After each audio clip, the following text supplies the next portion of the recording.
get his feet down inbounds, tried to do the toe tap.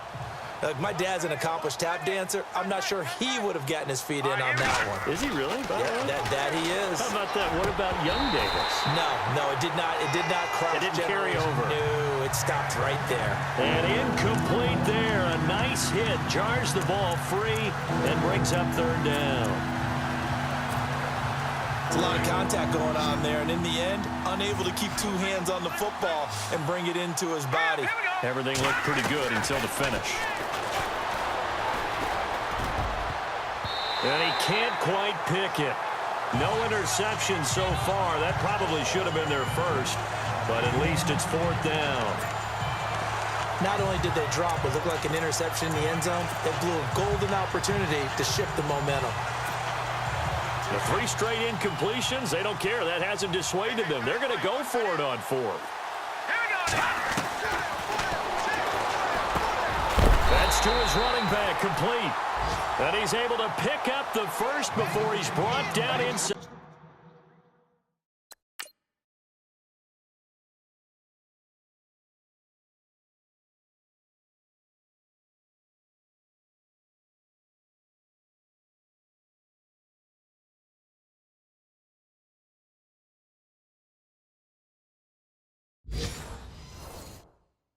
The 5 at the 4. Here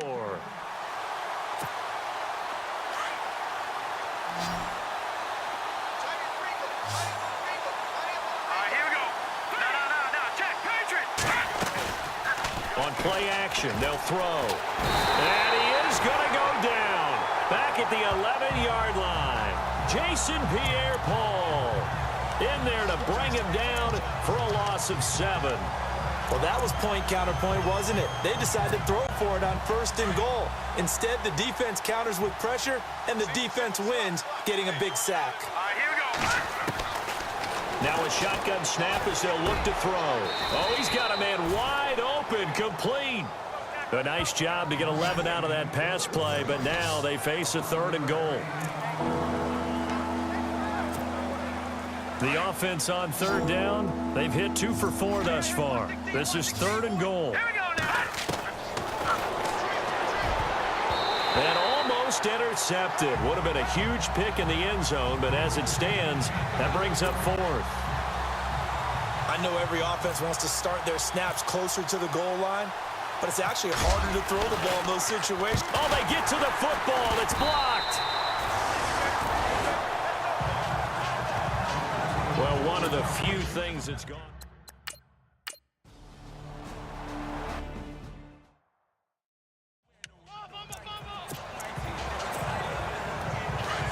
Looking to jam the receivers at the line here. Press coverage look defensively. They'll try and start this drive in the air. And a quick throw here, that's complete. And out of bounds on the other side of midfield across the 45. They call it a gain of 19.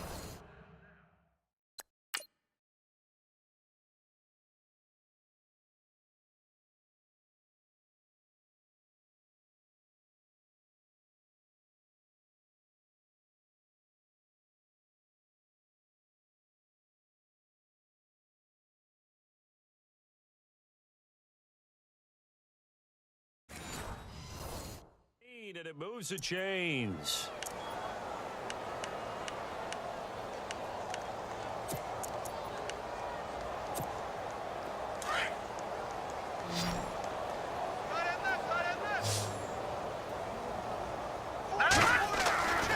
They'll look to throw here on 1st down. Throwing left side, it's complete. And he'll get this one down near the 20-yard line.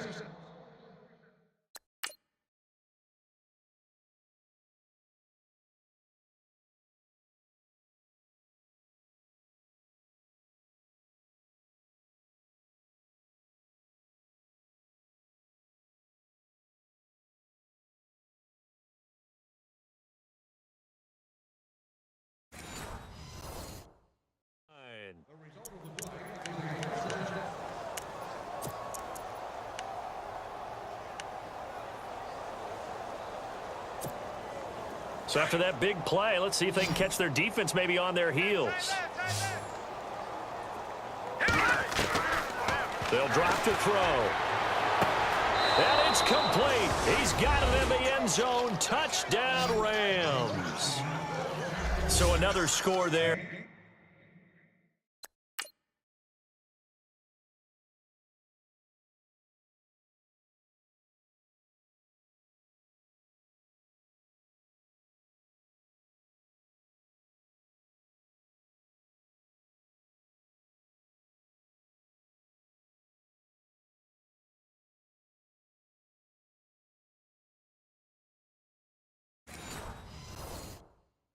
Often you talk about the three phases of the game: defense, offense, special teams. It's been a clean sweep in this one, hasn't it? It certainly has. They've been pretty dominant throughout this game. And privately, the head coach will add a fourth phase. That's the coaching. And he'll tell the ownership that as he tries to negotiate a new contract off of this win. They are looking strong here in the fourth quarter. Scoring summary, 3-play drive. And the result for the Rams, a touchdown.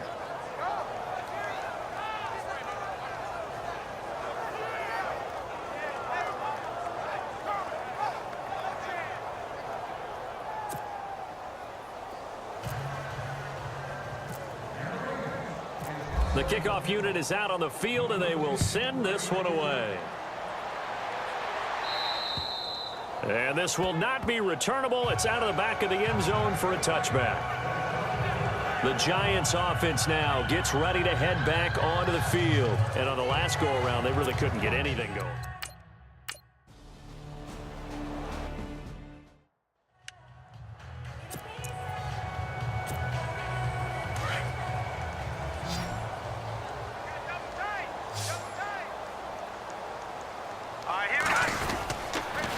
Going to give this time to the tailback. And able to work his way down to the 16. It's a 7-yard carry to set them up with a 2nd and 3. And when do they start thinking about burning these timeouts? They've got all three still defensively. To me, you have to start right now. Here's the time, and that means you've got to stop them on defense, not give up the yardage, use your timeouts in order to get the ball back and try and score yourself. But now is the time to start using those timeouts. And keep in mind, it'll also stop the clock at the 2-minute warning. 5 yards is the pickup there as that extends this drive. This is where, fourth quarter, you got the lead, you give it to the big guy. Defensively kind of sucks the will out of them, doesn't it? Because they don't want to tackle him right now this late in the game. Well, you say that with accusatory tones. I mean, but you're exactly right. I know it's not something we actually want to talk about, but as a defender, 4 quarters worth of trying to bring people down, 4 quarters worth of pounding, and now late in the game, here comes that big guy coming at you, and a lot of guys are wondering whether they want to come up and make that tackle at this stage of the game. On 4th down, the punt team is on as this is sent away.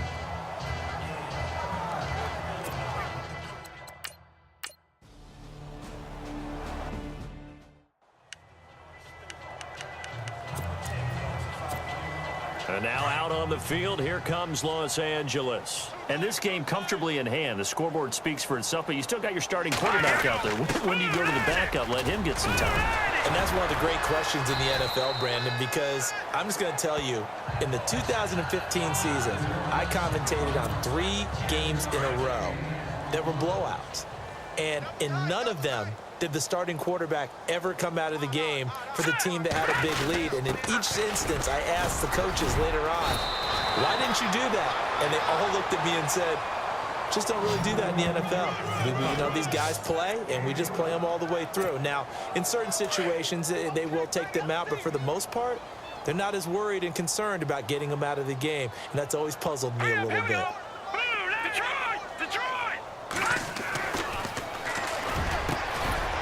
And he's got him. Got his man on the end route. Complete.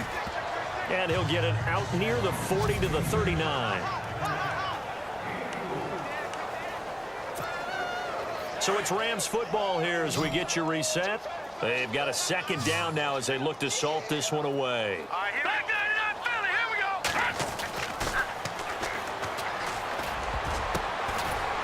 It's a short one here, complete to his tight end. And getting this just shy of midfield, they'll spot it at the 49. A nice pickup there, 10 yards, and it'll move the sticks. And with that last play, he's now up over that 300-yard mark. And in today's NFL, it almost feels routine. And I hate that when you talk about a 300-yard passing game. To me, 300 yards still signifies excellence, and he's achieved that in this performance. And he's going to drop this off to his fullback. And he's brought down. Back-to-back nice plays, 12 yards that time and a first down. And the big guy catches the ball out of the backfield and often...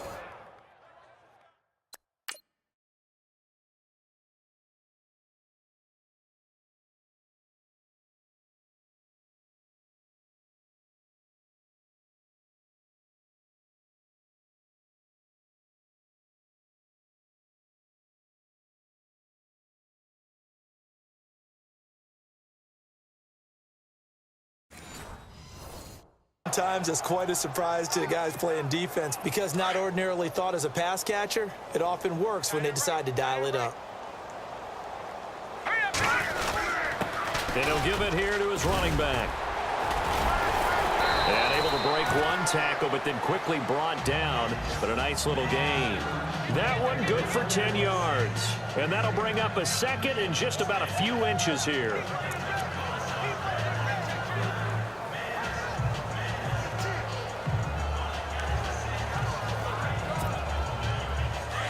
Looks like the defense in press coverage here.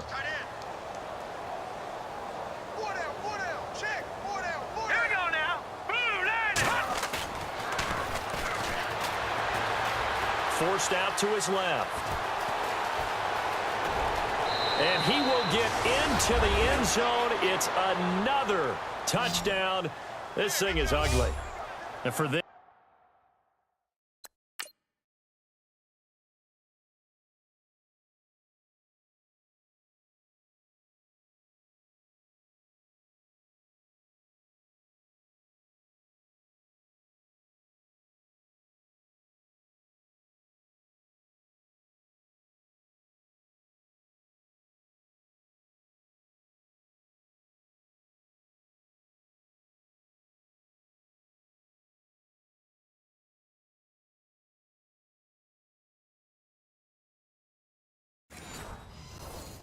this train, it just keeps rolling, doesn't it? Well on their way to yet another victory. Yeah, it's almost a runaway, isn't it? And you just wonder how anyone can stop this. They got full momentum going, full confidence going. But it's not just their own confidence that is leading them. It's the lack of confidence against their opponents now because they see them coming and think, we've got no shot to beat this team. Out is the kickoff unit as they run up and send this one away. This one taken from the 7. And he'll take this one near the 25, call it the 26-yard line. And here comes the Giants offense back out onto the field. They've lost this one. Their offense has struggled. Do they try to put together something here at the end just to take into next week? Yeah, sometimes teams...